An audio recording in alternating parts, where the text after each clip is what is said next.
You ever work your whole life for something, finally get it, and then watch some smug lady with a clipboard try to take it away like she owns the world?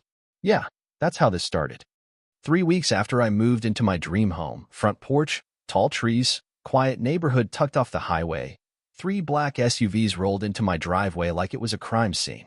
Doors swung open in perfect sync. 6 men in tactical vests poured out, and right behind them stood the woman I'd been butting heads with for weeks, Nancy Dillard. Self-appointed president of an HOA that, far as I could tell, didn't even legally exist. You're in violation of neighborhood regulations, the tallest guy barked. We have a warrant for your removal. Nancy crossed her arms and smirked like she'd just checkmated me in some suburban Cold War. What she didn't know, what none of them knew, was that I wasn't just some stubborn homeowner. I was the chief of police, and I'd been letting this game play out long enough. But let's back it up, because you gotta understand how we got here. I bought this house after years of working late shifts, living out of suitcases, moving from one precinct to another. Finally decided I wanted to settle down somewhere quiet. I didn't want to deal with HOA rules, lawn snitches, or neighborly power trips. So I made sure, absolutely sure, this property had no active HOA when I signed. First day I moved in, hadn't even unpacked my kitchen yet, and there she was, Nancy, standing across the street like some Hallmark villain in a pantsuit. Clipboard clutched like a weapon. No hello, no welcome, just a stare, long and judgmental. Next morning, red notice taped to my front door.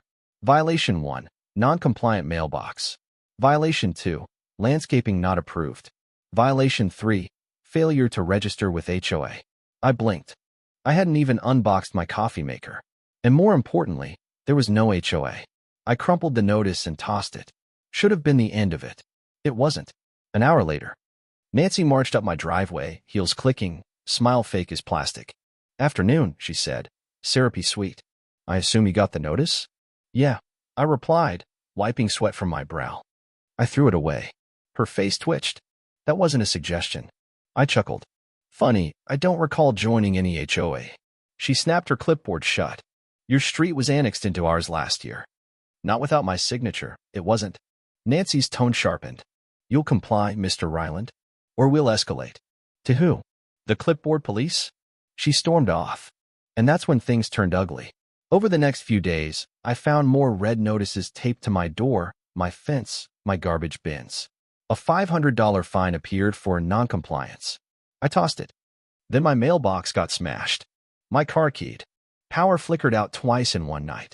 I checked my security cams and caught Nancy, flashlight in hand, snooping around at 2 a.m., taking pictures like she was building a case.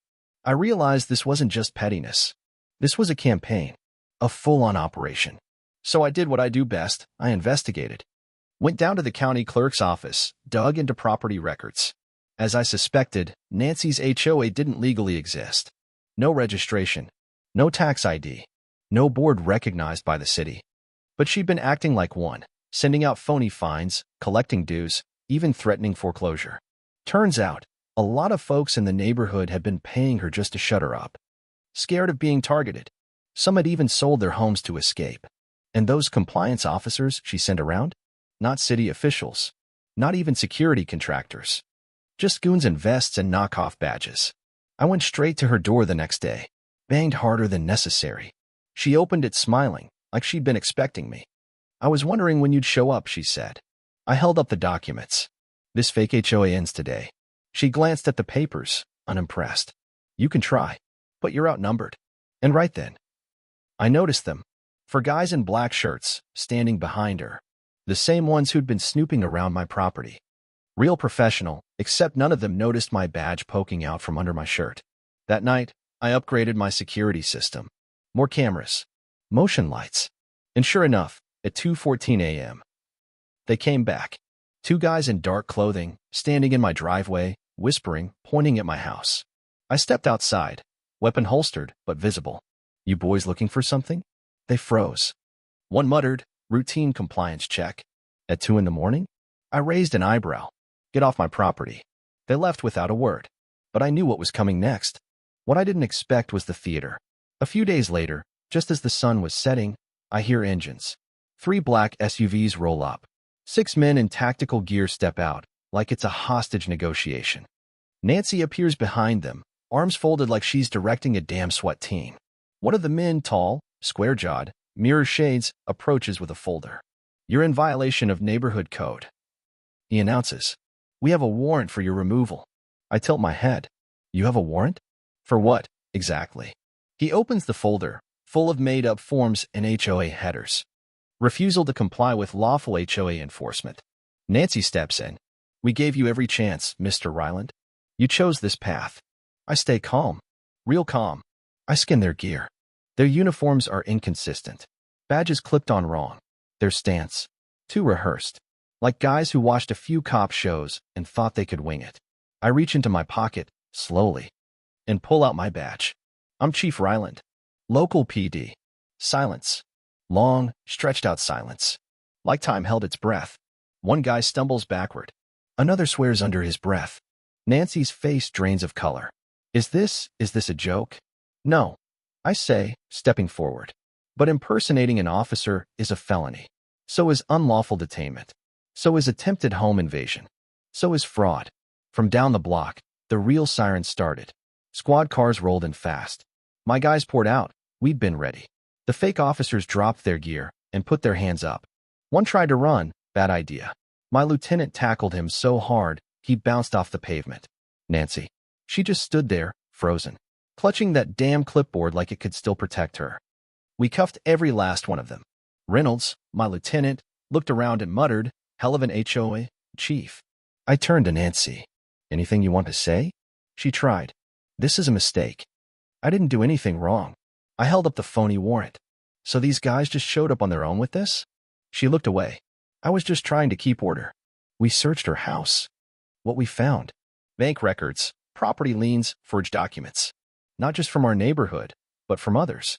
She'd been running this scam for years, under different names, different neighborhoods. Sometimes buying homes through shell companies after pressuring owners to sell. Sometimes collecting dues and disappearing.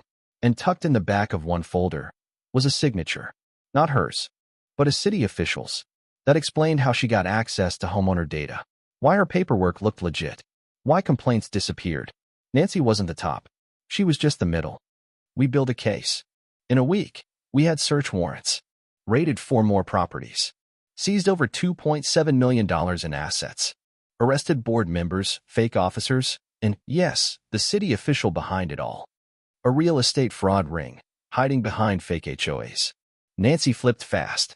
Testified for a reduced sentence. Claimed she was just following orders. Just trying to keep order. But when you terrorize a neighborhood, forge documents, impersonate police, and try to arrest the actual chief of police, yeah, order's not really what you're after. By the end of the month, the whole thing came down. And just like that, the people who'd been bullied for years were free. About a month later, I was sipping coffee on my porch when a letter arrived.